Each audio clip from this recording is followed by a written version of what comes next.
Hello friends, welcome to my channel. जय माता दी। इस वीडियो में आज हम सुनेंगे निर्जला एकादशी व्रत कथा। निर्जला एकादशी ज्येष्ठ मास के शुक्ल पक्ष की एकादशी को पड़ती है, जिसे हम भीमसेन एकादशी और निर्जला एकादशी दोनों के ही नाम से जानते हैं। कथा प्रारंभ करने से पहले हाथ में कुछ सफेद तिल और पुष्प ले लेना चाहिए। उसके बाद कथा पढ़नी आरंभ करनी चाहिए। यदि आप ये कथा पढ़ नहीं सकते हैं तो आप इस कथा को सुन भी सकते हैं। कथा इस प्रकार से है।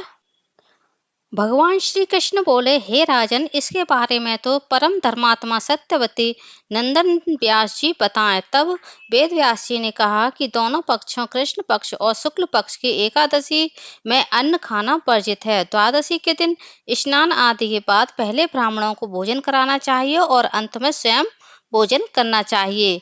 पौराणिक कथा के अनुसार एक बार सर्वज्ञ वेद व्यास ने पांडवों को चारों पुरुषार्थ धर्म, अर्थ, काम और मोक्ष देने वाले एकादशी व्रत का संकल्प कराया। तब युधिष्ठिर ने कहा, हे जनार्दन, ज्येष्ठ मास के शुक्ल पक्ष में जो एकादशी पड़ती है उसके बारे में बताएं।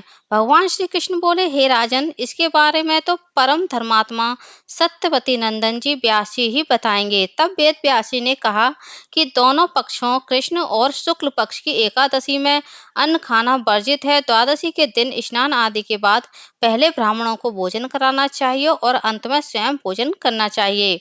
वेद व्यास जी की बात सुनकर भीमसेन जी बोले, राजा युधिष्ठिर, माता कुंती, द्रौपदी, अर्जुन, नकुल और सहदेव भी एकादशी के दिन कभी भोजन नहीं करते हैं और मुझसे भी भोजन ना करने के लिए कहते हैं, लेकिन मुझसे भूख सहन नहीं होती है। भीमसेन की बात सुनकर व्यास जी बोले, यदि तुम नरक को दूषित समझते हो और स्वर्ग की प्राप्ति करना चाहते हो तो दोनों पक्षों की एकादशी के दिन भोजन नहीं करना चाहिए।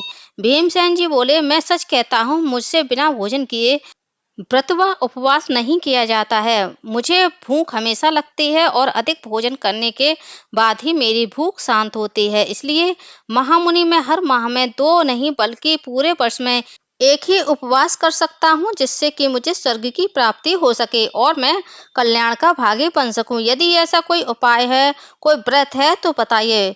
व्यास जी भीम जी से कहते हैं, ज्येष्ठ मास के शुक्ल पक्ष की निर्जला एकादशी को निर्जल व्रत करो, जिसमें केवल कुल्ला या आचमन करने के लिए मुख में जल डाल सकते हो। इसके अलावा किसी भी प्रकार से जल ग्रहण करना नहीं चाहिए, अन्यथा व्रत भंग हो जाता है। मात्र निर्जला एकादशी के व्रत से वर्ष में पड़ने वाली सभी एकादशियों का फल प्राप्त हो जाता है।